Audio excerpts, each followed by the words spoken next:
You know, let's go back to Volunteer Partners, because that's the organization that I'm very passionate about myself, because it puts people in different areas of the community that they can feel good about. What can the Lincoln community, how can the Lincoln community get involved, or what steps do they need to take? Well, if you want to be a volunteer, there is not an organization in this town that is a nonprofit organization that couldn't benefit from your volunteer service. Like I said, just identify what your passion is. If you're passionate about art, if you're passionate about music, whatever it is, you can go online to www.volunteerpartners.org, and you can actually type in what it is you're passionate about. Okay? And maybe you want to work with children or youth, so you type that in. You say the number of hours that you're willing to give. Could be 1 hour a week, could be 10 hours a week or more. And that database online will match up a volunteer opportunity for you.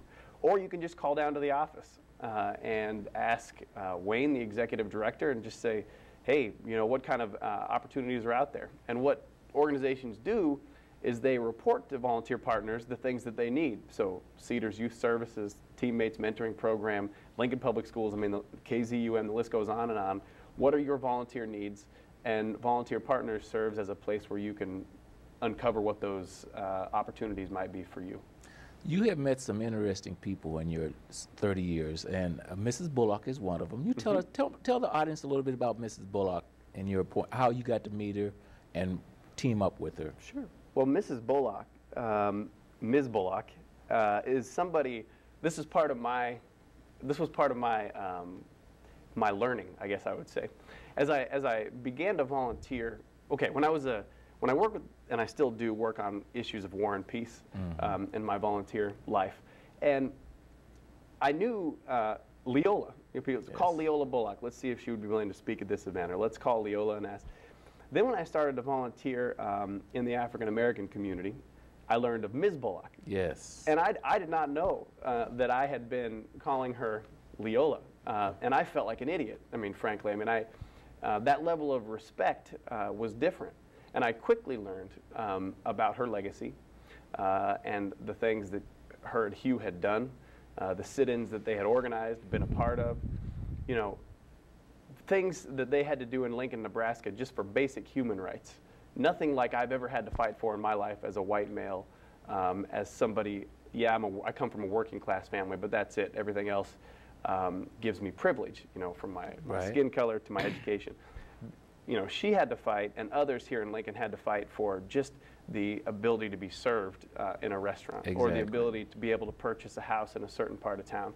And I looked at her, and I look at her now. She's over, I won't say her age, but she's been around for a while, and she's going to someday, when she moves out of this world, just like we all will, you know, she will see a lot of progress in her lifetime, but it's not where it should be even now. I mean, for her entire life, she's been fighting to make the world a better place, and there's still so much work to be done. And so, to me, that's very inspiring. And I think to myself, okay, I'm going to be 30 years old. Hopefully, I live for another 60, 70 years, something like that. And during that time, I have to work at least as hard as Ms. Bullock did. Otherwise, I'm going to let her down, and I'll let down others who have been involved in the movement over the years that came sort of before me. And so she's an inspiration to me, and it's somebody who I have great respect for. Do you know Colonel Adams? I do know of Colonel Adams. I don't know him as well personally, but I know his legacy as a Tuskegee Airman. I know, I've read some newspaper articles about him, and I know people who speak highly of him. I know about his tenure as a Lincoln High School teacher, and I've heard people talk about how he changed their lives as an educator. He changed mine. Well, there, all right. And he's another person that who's somebody who paved the way for not only African American people, but what I believe anybody who wants to be an active citizen. These are the kinds of templates that we have to look to. You know, the Colonel Adams, the Ms. Bullock, the people who, when they were tired or when they could have slept in on a Saturday, didn't. They got up, they did something else, they volunteered. There's always something else to do. And I find that very inspiring. So he's another person that I definitely respect for his years of service. Okay, you work with Thomas Christie and you work with TJ. Yes. How did you come about meeting the two of those guys? Well, community leaders? I've worked in the Lincoln Public Schools for about a decade now, and so you know Thomas Christie if you work for the Lincoln Public Schools, because he's actively involved in education at all levels as the multicultural administrator. So I met him through work first, and then I met Thomas Christie, the community activist, when I started to volunteer at the Malone Center as a board member. And I also had the opportunity to get to know him with the NAACP. He's on that steering committee as well. And I learn a lot from Thomas. He provides an interesting perspective.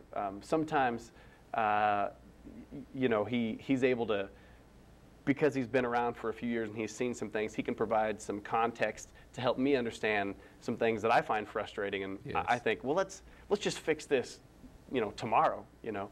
And then I find out this is something that we've been working on as a community for 10 years. Yes. And I find out that it's going to be a long haul. It's going to be hard work.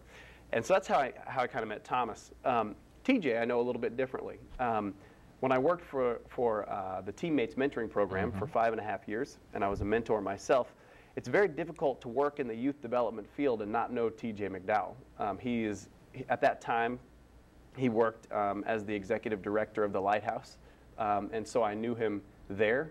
I knew him as he was on the advisory board of the Teammates Mentoring Program, so I knew him as an advisor, directly as an advisor.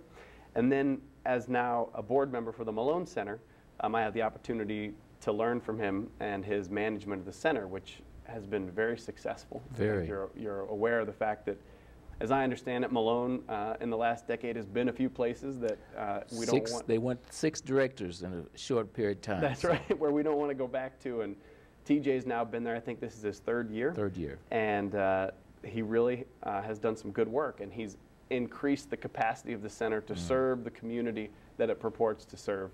And so I've known him on that level. So a personal level and a professional level, I've had the opportunity of working with TJ. Interesting Lincoln people, huh? That's right.